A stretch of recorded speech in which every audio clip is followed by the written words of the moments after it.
Assalamualaikum warahmatullahi wabarakatuh.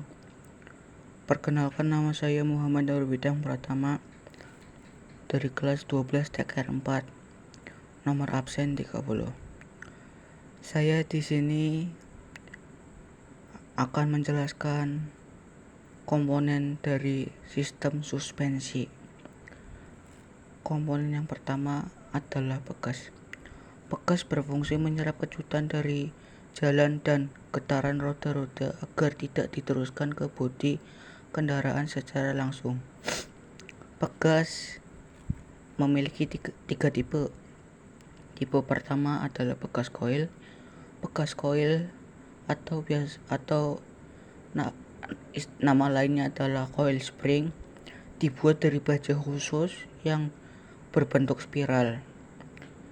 Yang kedua, bekas daun.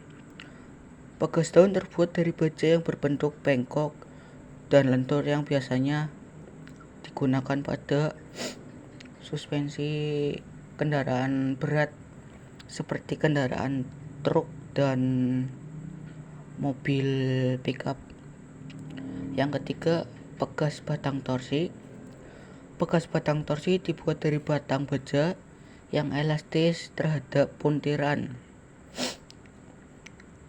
Komponen yang kedua adalah shock absorber. Shock absorber berfungsi menyerap kejutan dari jalan dan menopang berat kendaraan. Tipe shock absorber ada dua. Tipe yang pertama adalah shock absorber hidrolis, yang di dalamnya terdapat minyak shock absorber sebagai media kerjanya. Jadi minyak itu berfungsi sebagai media kerja. Yang kedua, shock absorber berisi gas atau biasa disebut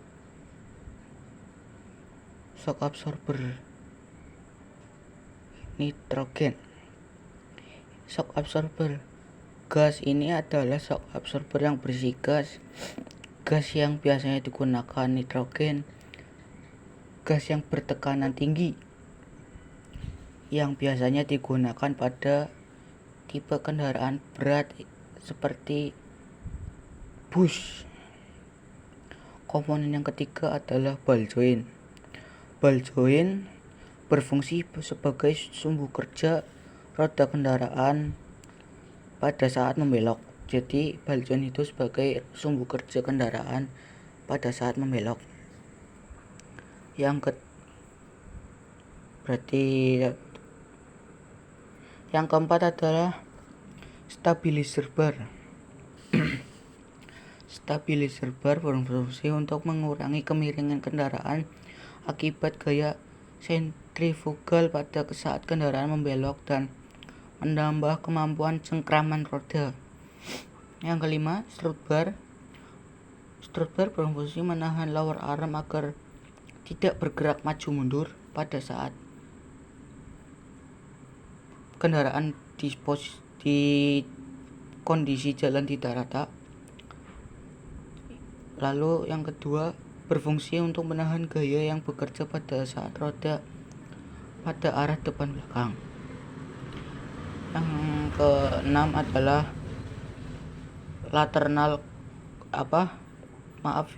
yang keenam adalah arm, berfungsi sebagai penyangga atau dudukan bekas.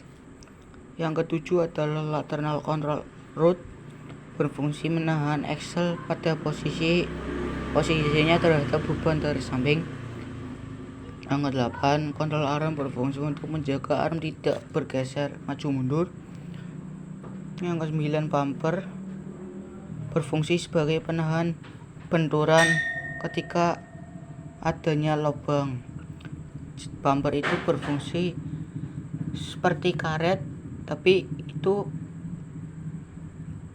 berfungsi untuk menahan agar tidak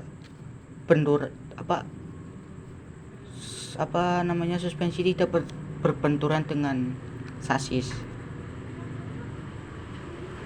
Yang ke-10, bushing karet sebagai peredam getaran atau oscilasi dan ganjelan. Nah, ini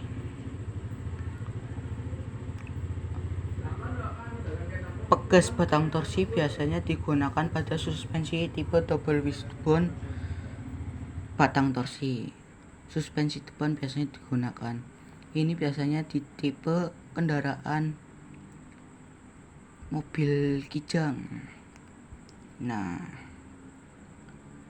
ini menggunakan komponen batang torsi, terus shock absorber, dan udah itu aja.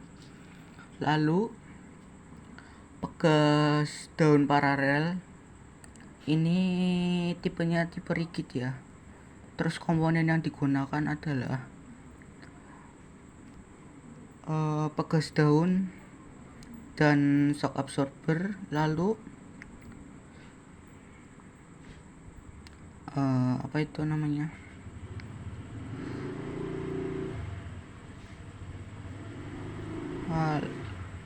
leaf spring, pegas daun.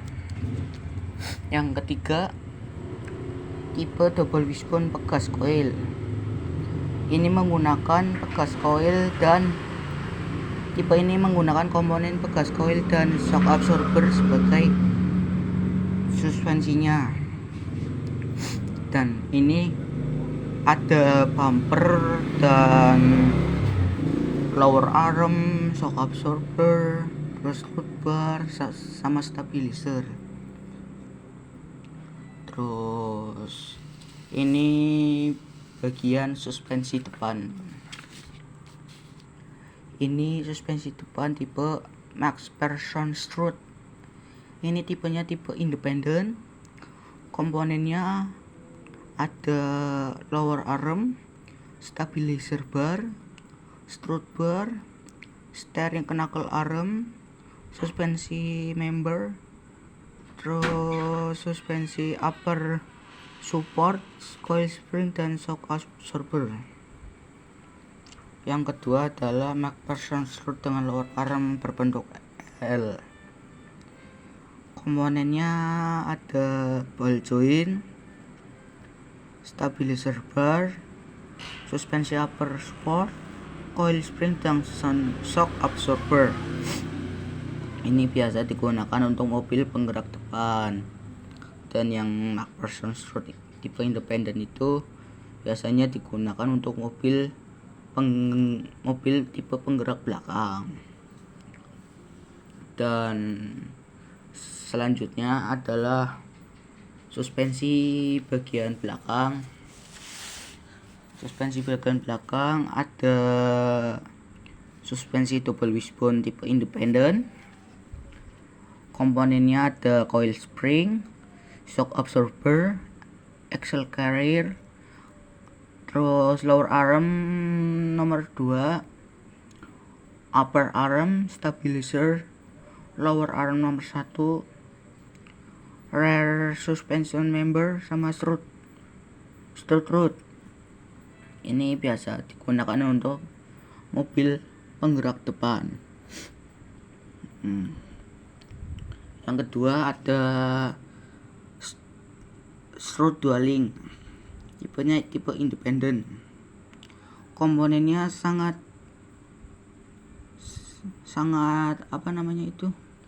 sedikit ya. Jadi komponennya ada suspensi arm nomor 2, suspensi arm nomor 1, strut root, coil spring, dan shock absorber. Ini biasanya digunakan pada tipe kendaraan penggerak depan.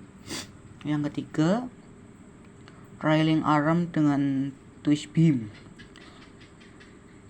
Komponen suspensinya ada lateral control rod, terus stabilizer bar, suspensi arm, coil spring, dan shock absorber.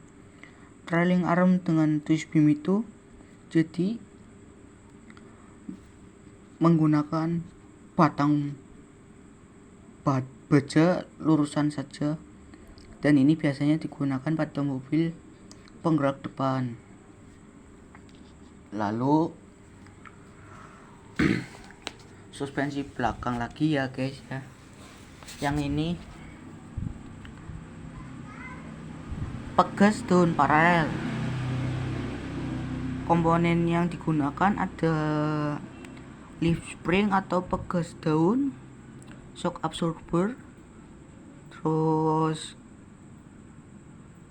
dan bumper sama knuckle sangat sedikit.